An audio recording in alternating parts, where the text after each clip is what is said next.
Right, now, Unit 4, wider professional practice in development in education and training. Learning objective 1 and 2 only have 2 assessment criteria. LO3 has 4. LO4 has 2. And LO5, which is the last one, has 4 as well. Yeah. You can see there's an awful lot of writing in the corner here, which I've added to this. So what we'll do is I will go through that bit by bit. Okay. And initially we'll look at define the concept of professionalism and dual professionalism, which we looked at last week, didn't we? Yeah? Yeah. Briefly. And is that what you've sent me? Are these the ones you've sent me? No, I've sent you LO4 for Unit 3, and I'm doing LO5. Right. Yeah, okay. Oh, that's great then, because, as I said, you've got Units LO1 and 2 for Unit 3 well correct. They were done and signed off, yeah? Yeah. So, again, the rest of the assessment criteria and the learning objectives in that unit are identical. They're just a different subject. But the work you've got to do is absolutely identical. So once you've got it on the first, on LO2, it's a straightforward operation after that. Yeah, straight through. Yeah. So there shouldn't be a problem with that. And if there is, it'll be something very minor that just wants tidying up or whatever. Yeah. So yeah, we'll swing into LO1 and 2 on this unit, which is your next one on. So this is looking at the concept of professionalism, how you act, how you operate as a teacher, and the standards you apply to yourself as much as anything else, and where you have come from, or where teachers have come from a different background. Whatever that background may be, they will have brought with them also a professionalism from the work they did before. Now, the two are not in contest. They marry each other pretty well, because in any profession, the standards you apply to yourself, as well as the ones you need to adopt to actually operate, are very similar. And it's those concepts of questioning what you do, yeah? Looking at what you do, looking for ways to improve what you do, and the way that you actually conduct yourself in the actual classroom. So those are the things to look at on there. There are, in chapter 28 of the ebook, Teaching and Learning in Higher Education, this assignment, also explain to your response in 1.1 with an example from your own area of teaching. So it's define the concepts of professionalism and dual professionalism in education and training, and explain ways in which professional values influence your own practice in your own area of specialism. And LO2 is looking at the policy context of education and training to explain ways in which social, political, economic factors influence educational policy, and then analyse the impact of current educational policies on curriculum and practice in your own area of specialism. Now, there is plenty of material on the VLE for this, but I've also put in some ideas to look at school policies, explain how curriculum development impacts your area of teaching, also the local education authority and national policies, economics and social factors. Example, starting a new course or training programme, what are the impacts on teaching and the resource requirements that are going to be there for that particular programme that you're going to run. Now, those are two ways to look at that. What I have done is I'll look at where have you gone? This one as well. So this is always worth reading through. I'd usually brush over this, but on this one it's important actually. So it's the aim of this unit is to enable the learner to understand and apply concepts of professionalism and dual professionalism in order to promote a wider professional practice. It's based on an understanding of those professional values that I've just been waffling on about there for a few minutes, and the learner will be able to appreciate the influences on their practice in an area of specialism, determining your role and responsibilities. The unit gives learners the opportunity to develop that understanding of the social, political and economic factors that influence policy and the impact that that policy has on the curriculum and practice. The unit also encourages learners to explore the impact of organisational processes and procedures, including those resulting from increased accountability to stakeholders and external bodies. Some of that is theoretical for any teachers that are in sub-16 teaching. Yeah. Nowadays, some of the sixth forms are getting involved with employers and companies and so forth, so that is changing slightly.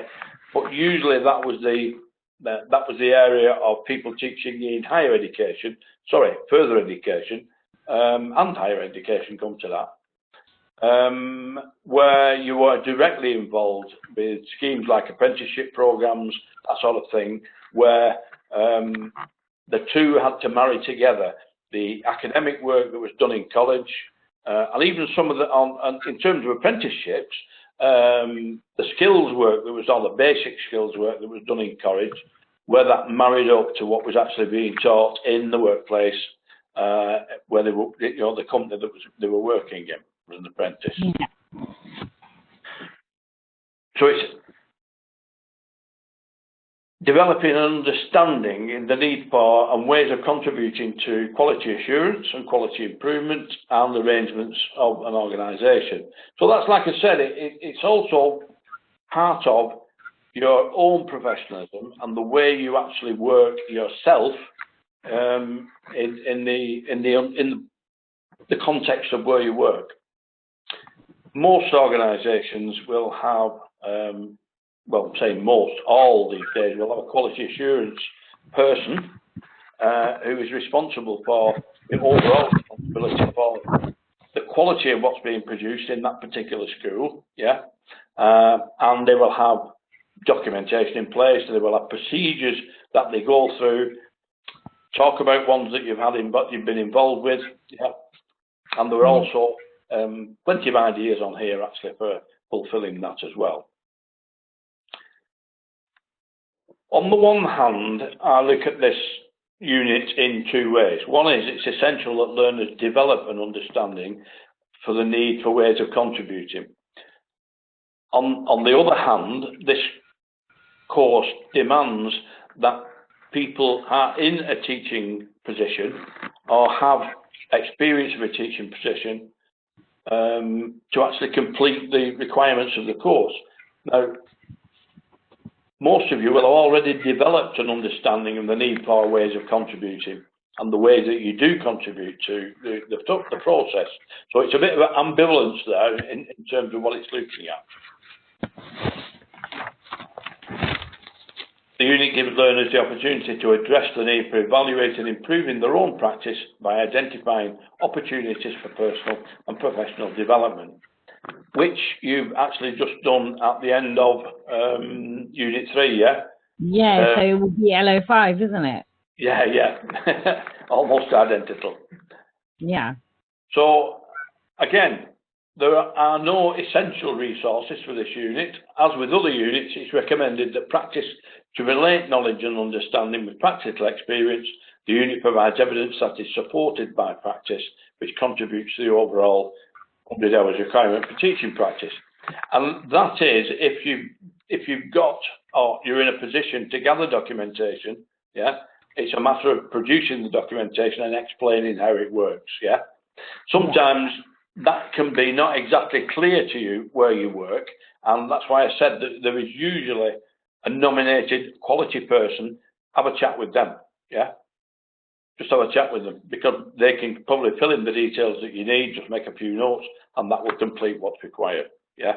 So you know, when I was working at Hampstead Hill, basically we created a policy for SEN. Yeah, yeah. And I told the person who was writing all the content up for the website what we do. Yeah. So I could use that SEN policy documentation, couldn't I? Exactly, yeah, yeah. So I can basically pull that off the web. Yeah. For this unit amplification, it's professionalism, autonomy, codes of conduct, roles and responsibilities, concepts of leadership, national bodies, national professional standards, and professional recognition, higher qualifications. This is why most teachers are looking to get QTS or QTLS at the end of this course, because that is then professional recognition, yeah? Yeah. And again, the only bit for this is tutor presentation plus any reading matter that's relevant and hard copy or internet based, yeah? Case studies in your own area of specialism for 1.2, which is explaining ways in which your own professional values influence your own practice in your area of specialism. So that's the impact of professional values, meeting organisational policies and procedures, audits of competence, even where you say meeting organisational policies, sometimes you may have got involved in that as well, putting those policies together and making sure that what is actually happening on the ground is what you're saying you do. Or put it the other way around, is what you say you're going to do, it actually happens on a day-to-day basis. It's put into practice, not just a dusty document that's there for inspection purposes. So it's promoting the quality in teaching and learning, expectation of high standards, establishing and sharing best practice, updating your own specialist knowledge and skills, and working to current awarding of organisation requirements, targets for raising personal professional standards, CPD, and engaging any of those CPD opportunities in improving professional qualifications. One of the actions that I perform as quality manager is to observe teachers, and that can lead to opportunities for CPD for them. If after I've observed them several times and there are areas which could be improved by a qualification or a course that would improve a particular area of competence, then it's my job to make sure that the management know about that, and then they can arrange for that to happen. So that it follows the cycle, if you like, the old training cycle: observe, plan, do, reflect. Yeah. So, as I said, there's quite a bit in this, so I'm not going to go into LO2 at this point. What I'm going to do is I'm going to look at some of, let's pull that back.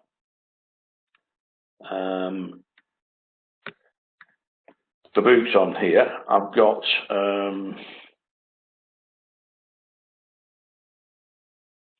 come on. This is a bit slow, I know it's here. It's a bit slower tonight somehow.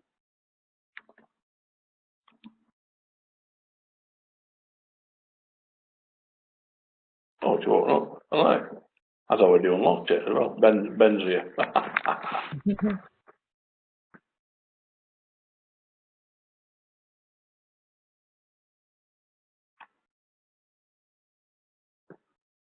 Hi Ben, are you there? He's not on audio yet. A quick look on here. No, he's not on audio yet. He's here, but he's not on audio. Give him a minute, I'll make a start with this. He can probably see me anyway. Learn Objective 1, part of that is looking at CPD.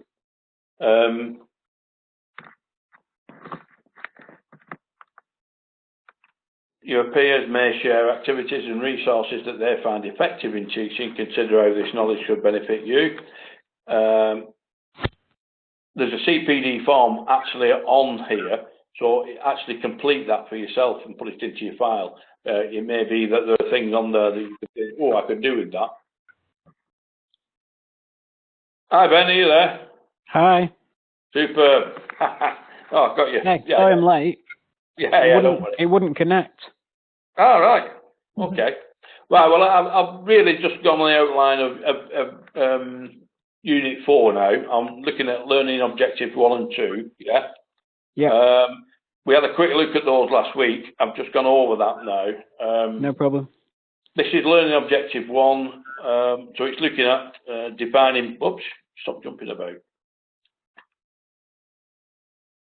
Define professionalism, dual professionalism, linked to celebrating and valuing equality and diversity in practice, identifying relevant legislation that's linked to equality and diversity, and identifying verbal and non-verbal communication strategies that contribute to how you promote equality and diversity and value diversity, and analyse the benefits of good practice for your learners.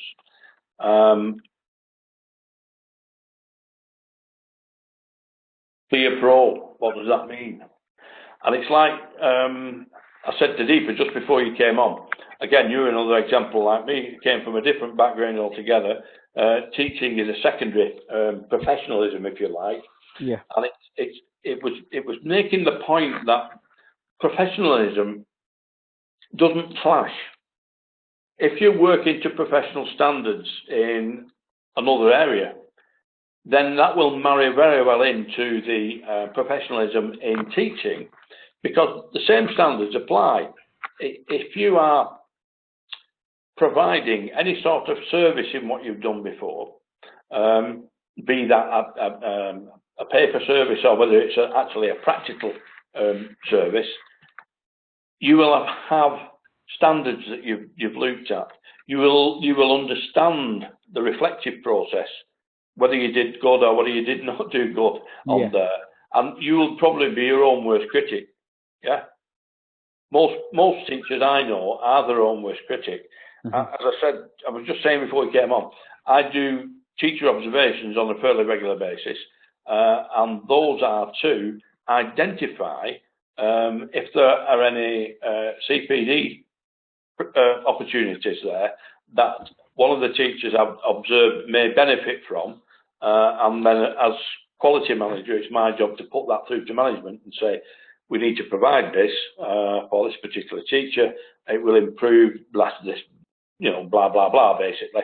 And that aspect of professionalism is that they will then say, yeah, I want to do that, because if it's going to improve, it's going to improve, rather than putting barriers up, because a lot of teachers feel, let's say, stressed or uncomfortable when they're being observed. It's because I think the observer doesn't really take the person through the process before they do the observation. Yeah? Yeah. If you remember, Ben, it might be a long time ago now, when I came into the music school, when I did those observations with you, I went through the paper with you first, didn't I? Yeah, you spoke to me first. All the detail of what and then we did it. And then we spoke after as well. Yeah. And then just went through the process, yeah. So that's the important part with observations. It's being professional on both sides. It's being professional in terms of the people that you deal with, so that you get the best out of them, really, as a manager, and being supportive to them for whatever turns out that they need. So it's holding and applying a set of values, a moral compass, but it's less tangible than that. It's how you actually operate yourself personally. Yeah.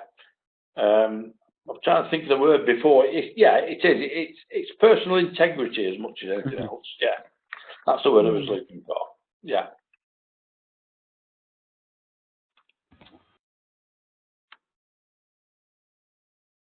Professional with a specialism, whilst at the same time being a professional teacher, the double professional raising a number of questions. And what are the challenges do you think dual responsibility might create? That's a group task that we're not going to do, because we're beyond that point, actually. Think about your professional role, and are there tensions between your teacher role and your specialist subject? In all honesty, I have never met that. I've not, mainly because I think the people like me came from the same background, which was an engineering background. And I think one of the things that is vitally important, both in teaching and in say, an engineering background, is quality. you can't get away with poor quality in manufacturing something. It just wouldn't work. You'd never sell it. So it's got to be right. And I think that attitude of making sure it's right crosses over. And I don't think there's a conflict between the two roles at all. Right, so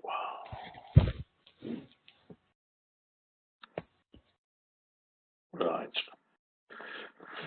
Looking at legislation linked to equality and diversity, 65 the Race Relations Act came in, 75 Sex Discrimination Act, 95 Disability Discrimination Act. Every time I read that, I can't believe it was only 1995 when that was put in. Yeah, it's not very long ago, is it? And 2010, the Equalities Act, designed to enhance and improve the status of all groups who may experience discrimination. And that is 2010. That included then old codgers like me, because I can go back to 2009, the year before it actually came in. The college I was working for finished my contract at 65 because that was their policy. They didn't contract with anybody over retirement age. They can no longer do that. The 2010 Act stopped that happening. So maybe if it had been a year later, I'd still be working there, heaven forbid. But yeah, these are the things that have impact on what we do. Stop jumping about. What's up with you? Yeah, that's better. There are a number of reports that have gone in, new ways of working with students with disabilities to transform lives and expectations in 78, and the Tomlinson report in 96, which centred on the vision for further education, a system that would respond to learners' requirements.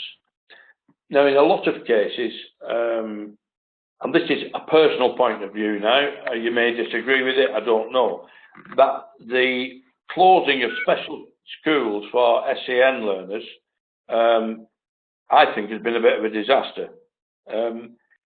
Certain students with special educational needs will work in mainstream education with very little resource needed in addition to what they're already getting. But there are levels within SEN, and what they did, they made a wholesale job of it instead of making sure that the ones that needed to be separate weren't. And it's only now, certainly in the last 5 years, that they've started to move back to that again now, because they've realised it was not, it wasn't fair to some of them, and it was in fact discriminating against them rather than for them. But that's the way I read it from a political point of view, anyway.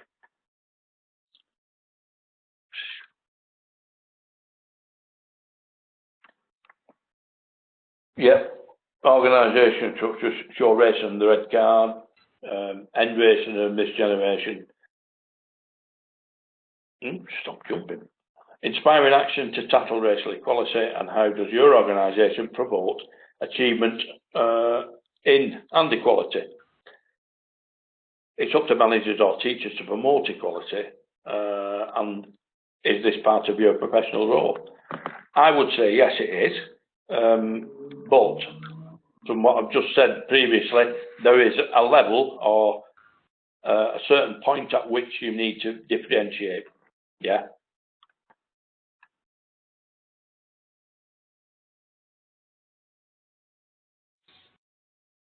So, a task. I can state the roles and responsibilities of senior managers in developing effective practice. I understand the process of policy implementation within my role within it, and I am aware of my individual responsibilities as a tutor. Yeah. I am confident, or I need to develop. That's something for you to look at from your own point of view. And this is why I said in this unit, if you've got company policies and procedures that you can get your hands on, or copies of them, or even a synopsis of them, you can talk about those and where you fit into that. within your particular organisation. And it will save a lot of explanation, if you like.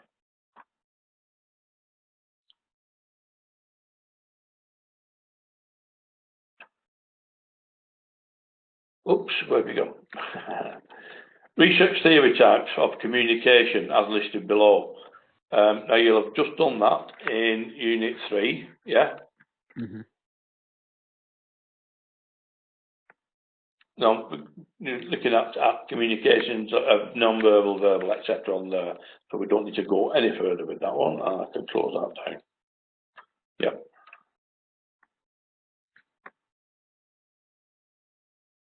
So going back to the, I've got it over here, I'm sorry.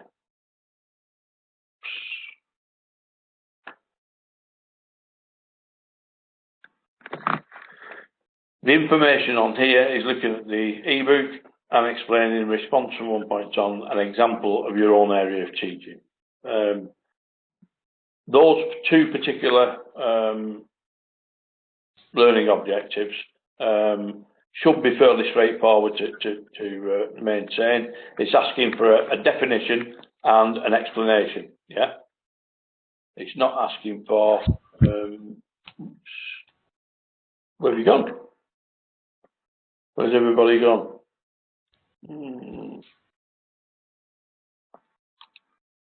Oh, you're back again. I must have clicked on something there that I've missed. Yeah, going back to that one. So this is the, as I said, same as Unit 3 on the event. Looking at the unit aim itself, there are no essential resources for this unit, but then the amplification just sets out some ideas for you.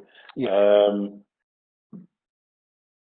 Your autonomy, code of practice, what you do, concepts of leadership, professional recognition, higher qualifications, dual professionalism, e.g. your own specialist area, plus any specialist teaching, membership of any professional bodies. Institute for Learning is mentioned on there, which has it more, I've not been involved with that for some time now. Did it morph into something else? I think it did. Yeah, the IFL was originally brought out, and it was not very well received by teachers in terms of, it was a bit draconian the way it was written, in terms of if you don't do this, that'll happen. If you don't do this, that'll happen. It was it was laughed at basically by the teaching unions, and it's had, I think it's about 5 years of modification in terms of now, which is, it's got another name. I'm not sure what it is now, or whether it still is that. But anyway, it has certainly morphed into.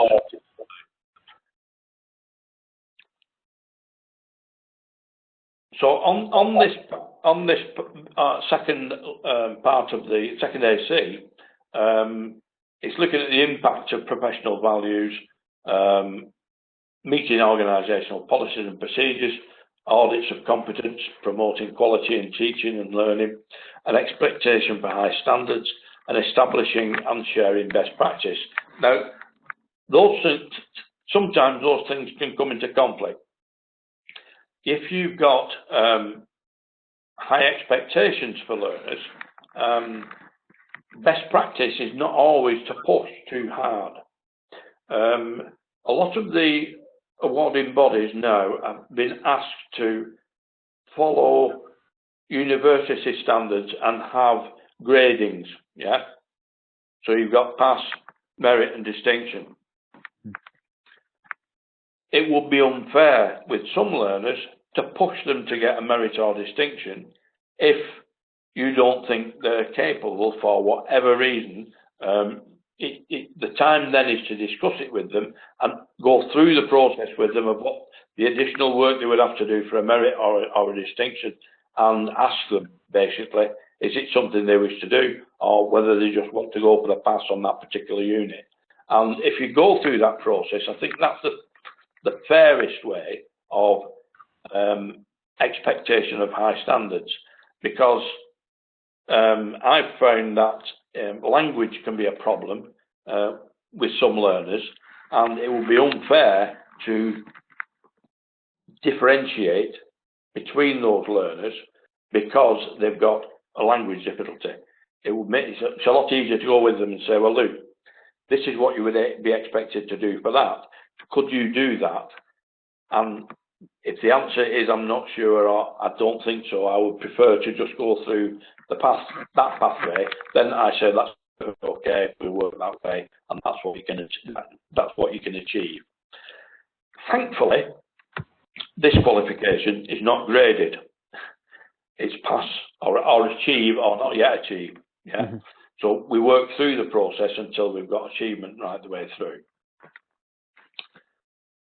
So I am not going to go into the second learning objective in this one because there is quite a bit of work in that in the first two on that. Some of which you may be able to draw from. If I just go to here. You may be able to use some of the values that influence your own practice from Unit 3. If you look on there may be sections in there. You can either refer to it or copy and paste a piece of it in. Explain, you know, in Unit 3 I covered this, and this is what I said. So that is the bit I wanted to cover on there. Have you got any questions about that? No. No. You're happy with what's required for that first learning objective, yeah? I've sent my first two over to you, haven't I? Yeah, I've not looked at them yet, have I? When did I get those? Last week. Yeah? Oh, right. Well, in that case, I should have sent them back. So quickly, just a sec. Make sure I've got them. Then.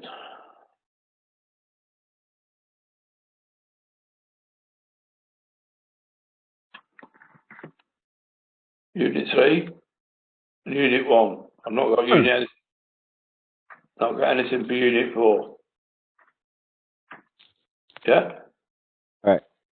Sorry, I thought I'd sent it. Oh, right, okay. I'll just have a quick check, but I don't think I have.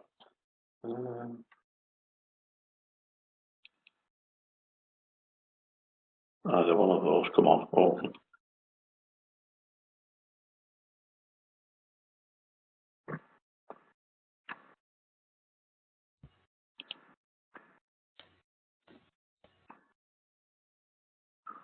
Come on.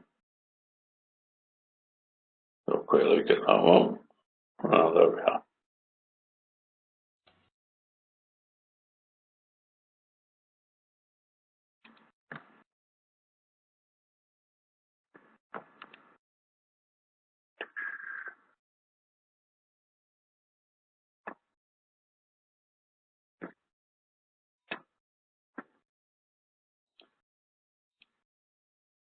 Right, yours is deeper.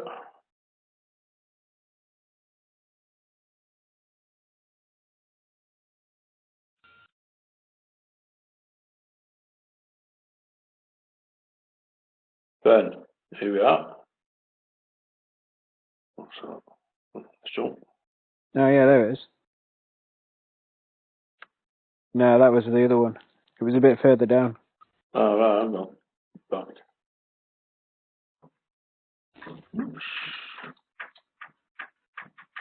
Where have you gone? About 5 lower than where it's highlighted. Right. About 5 further down. There it is. Deeper. One more. That's it. Here we are, yeah. Unit 4, 1 and 2. I have missed that. Yeah, sorry about that. I will pick that up. I'll send it you straight back. I'll look at that tonight. Yeah, and I'll look at yours as well, Deeper. Thank you. Yeah. Okay, I'll pick that up later on. Yeah. Oops. Yeah, I know why it was now. Okay. Right. If there are no questions, I'm going to close up at that. I'll stop recording a minute.